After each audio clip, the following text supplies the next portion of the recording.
All right, ladies and gentlemen. So if you guys missed the news, we got Bethesda back in the news. And the reason why Bethesda is in the news is because due to the massive layoffs that are happening right now over at Xbox, that is firing currently over four to some odd thousand employees, because Microsoft is firing 9,000 employees. And they said about half of that is coming from Xbox.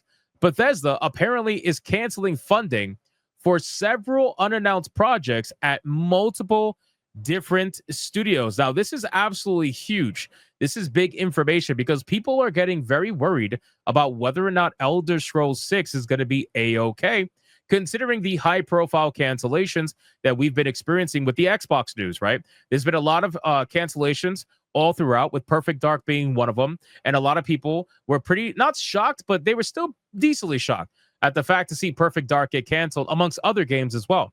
You know, there is a bunch of studios all throughout the industry that are currently canceling games, can't get funding. Publishers are pulling out. They literally don't want to give them money anymore. It is insane what's going on. So in the wake of Microsoft layoffs, several studios have revealed canceled projects, mass redundancies, and further risks of collapse. On social media, the team at Romero Games, a small studio founded in 2015, revealed that Bethesda Softworks, a firm hit by the layoffs, had canceled funding for an unannounced game. Romero Games isn't alone in that. The team revealed that several other studios also working on games yet to be revealed have had their funding pulled by Bethesda Softworks, the publishing arm of the company that exists alongside Bethesda Game Studios. Now, again, we don't know what's going to happen with Elder Scrolls 6. And I've mentioned this many times. I firmly believe that the game that's going to be canceled, or, has the highest likelihood of being canceled, is probably going to be Fable. I got to imagine that Fable is probably going to be announced within the next year or two that it's going to be canceled, because things just seem a little bit odd with that game. It seems a little bit fake. There's not that much information about it, and it always seems like a stalling tactic that's happening with that game. But Elder Scrolls is a massive franchise, and I don't see them canceling this game. I think they're going to do everything they can to ensure that Elder Scrolls 6 releases, because they rely on it, right? Every single Elder Scrolls game, especially modern ones recently, were all massive successes on Steam and other platforms as well. Those games sell. They make money. So there's no reason why they wouldn't want to release those games. Romero Games was founded in 2015 by John Romero and his wife Brenda in Galway, Ireland. The team has hard at working, piecing together an unannounced FPS, but that title might need to be abandoned now that Bethesda Softworks has pulled out of funding the studio. On social media, they said the following: "We have some difficult news to share. Last night, we learned that our publisher has canceled funding for our game, along with several other unannounced projects at other studios. This was a strategic decision made at a high level within the publisher, well above our visibility or control. We deeply wish that there had been anything we could have done to prevent this outcome." I wonder, what are the rules when it comes to funding from a publisher? Surely there must be some contract protections there, something along the lines. I can't believe that a publisher midway through development can just pull out of funding just like that. I don't know how far this thing was in development. I guess there might be some clause that says if the studio can't produce the game in XYZ amount of time, then they reserve the right to pull out funding at any moment after that time. Maybe that's in there. I don't really know, but at this point, that's pretty insane. It says this absolutely isn't a reflection of our team's work. Are you sure about that?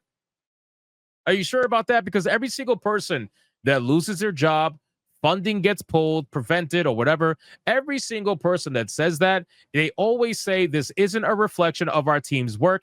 And then after a while, you have to sit there and question, maybe it is, right? Maybe it is a reflection of your guys' work. Maybe it is you being the problem, but you never know. But in any case, this absolutely isn't a reflection of our team's work, performance, or the quality of the project itself. We hit every milestone on time, every time, consistently received high praise, and easily passed all of our internal gates. We are incredibly proud of the work being done and of the talented team behind it, the best we've worked with.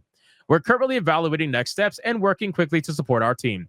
Many of us have worked together for more than a decade, some for over 20 years. It's an extremely difficult day, and we're heartbroken that it's come to this. If you know of any opportunities or ways you can help our incredible team, please reach out. Thank you to everyone who's offered support and kindness and encouragement during this difficult time.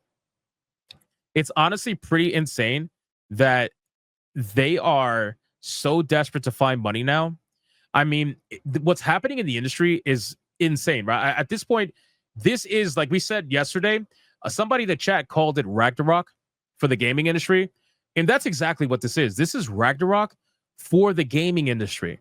right? When we are seeing so many of these studios that were fucking around and finding out for decades, now they're in the finding out portion. Now at this point, they have no choice but to make the moves that they're making in order for them to survive. When your survival is based off of this money coming in and you don't have that subsidization anymore, you're gonna have to make the tough choices. And those tough choices are here. It is no coincidence that it's all happening right now, right? It's no coincidence that in 2025, all these studios are being forced to make this decision now. Subsidization is gone for the most part. It's completely gone and it's over. And now you have to figure out, how are you going to survive just on your own merit? Is that even possible at this point? Probably not for a lot of these studios, because they don't even have games that are made. The gaming crash is absolutely here at this point, and we are watching it happen in real time. Bethesda Softworks was one of the companies struck by Microsoft layoffs that impacted 9,000 employees under various subsidiaries and branches. On LinkedIn, many staff at the company reported being made redundant, while others shared that they're at risk of being laid off. And then Phil Spencer just recently released an internal memo to the staff about the widespread layoffs that heavily disturbed the Xbox team at large, was obtained and circulated online. Amongst the studios impacted by this action were some of the most prominent Call of Duty studios, such as Raven Software and Sledgehammer Games. Now, one of the studios that was impacted that I didn't even get to talk about, but I'll put it in this video as well since we could have it all together, is the Dying Light studio. Techland was another studio that has just recently canceled not one, but two upcoming video games from their studio for similar reasons. Techland has announced it has canceled two of its upcoming games amid a poor financial year. The news came courtesy of a press release sent to the media yesterday, which revealed that two games had been canceled, but resources have been moved to a yet-to-be-announced project. It was reported that the company incurred record losses of approximately, and I shit you not, $37 million in 2024. But that's not all. The company also in 2023 lost $25 million. That is insane.